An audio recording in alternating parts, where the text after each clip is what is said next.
Well, we're here at the hip session, so you want to go really big, obviously. And I think for me, it's about to get the best photo, get the best video shot, and I think that happens within getting maybe that world record. We'll see what happens, and we'll try to go as big as possible.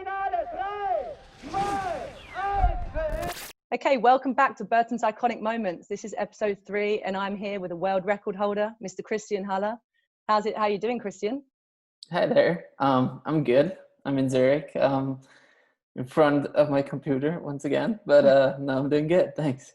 Where we all are these days. Right. I actually want to start off asking about the nickname. So a lot of people know you as Hitch. Is there a story behind that? Can you explain to us why? Well, the story is not as exciting, I guess. It's it's because I grew up in the Grisons region in Switzerland, and actually in that valley where I grew up, well, it's near Davos. They call everybody whose name is Christian, they call Hitch. So it's like the same as Gigi in Austria. Yeah. Okay. Cool. So my parents called me like that when I was a kid, and then I don't know if my snowboarding friends picked it up, and it evolved. Yeah, nice. It's a catchy one. Yeah. Okay, so it's been a while, but congratulations again on the highest air record. Thank you. It's been a while. Is it 2016, was it? Yeah, I think so. Yeah. I think it was measured at 11.3 meters above the coping. Is that correct? Yeah, I think so. Yeah, I think that's where it came in. Wow, you've really got to have some balls to boost that high on the air in anything. How do you prepare for a jump that big? Well, tough to say, but I grew up riding transitions, riding half pipe a lot, doing competitions. So that's kind of the breaking ground, I guess, for riding transitions, and to kind of feeling comfortable in that field. And also within half pipe riding, I always liked amplitude. It's something I always really liked, and having this kind of precise line of leaving the coping at the exact perfect moment, and also landing there. So I always really liked this kind of simple form in a way, but in a way also really technical. And then the 9 nights came up in Watlas in Italy, and I think it was an obstacle that really suited me. And I also really liked the hip obstacle, with the side landing. And it is also the obstacle you can go the biggest on. Yeah. Like it's easier than a quarter pipe. It's a total different deal. Yeah. So the actual feature itself was perfect for this kind of height. Yeah, it was perfect, and it was also laid out for it. It Yeah. was, I mean, I don't clearly remember, but I think it wasn't spontaneous that I would show up, but it wasn't like that I would plan this a season ahead. But then once it occurred, and once we were there, it was clearly about that this feature is about going the big as you can. And they had plenty of in-run, so everything was given. And it was shaped really, really well, I have to say that. Nice. Yeah, it's really huge. Yeah. The feature itself. So huge. In the videos, in the pictures, it looks huge. Can you remember what you thought when you first saw the setup live?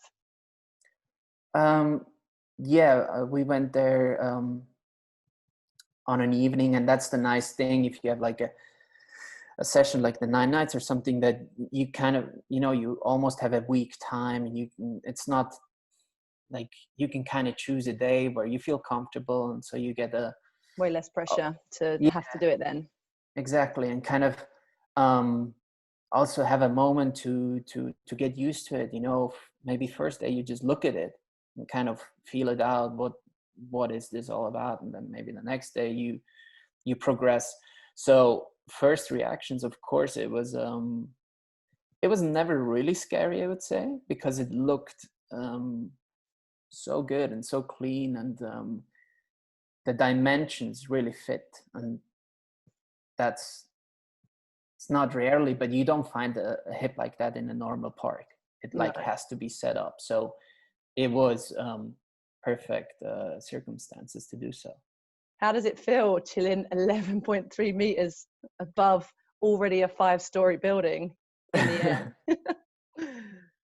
Well, you know, does it go slow-mo? Does it feel like you've got a lot of time to think up there? Not really, I wouldn't say.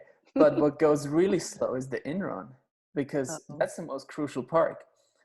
You have to point it straight to this obstacle, and it's like a mental challenge to not break, to like keep your board going straight, and you're approaching this kind of in a slow way. So it goes for sure like, I don't know, 40 seconds or 45 to a minute, and you have to tell yourself, don't break. And then you slowly approach this huge transition, and that's the point where you don't want to fuck up. No. So and once you leave the lip and you're actually in the air, the result is already made. Like either it's good, you have the line and you are gonna land at the right spot, which is the most important thing, or you don't. So the air actually, you can't do anything else anymore in the air. No, but it feels good if it works. And you actually, on my side, luckily I never had like that decked, or I kind of had the wrong line and fell into the flat bottom, because that would that margin is really tight. Yeah, like it's really easy to deck or to jump into the flat. So the most important thing is to keep the line. Yeah. And that happened. I kept it, so that was good.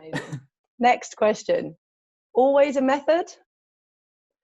On a hip, yes. Yeah. Like if I'm going backside, for sure.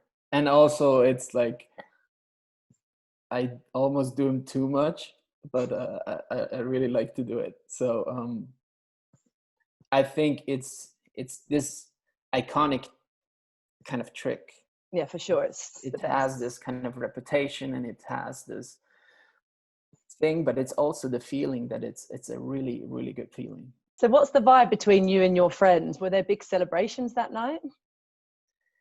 Yeah, but it was, I think when it happened, we didn't know yet. Like they had to calculate and measure it out, and it was kind of clear that I think somebody got it, or that it was just really an amazing session. And to be fair, like we were all quite close. Tried to go as big as possible.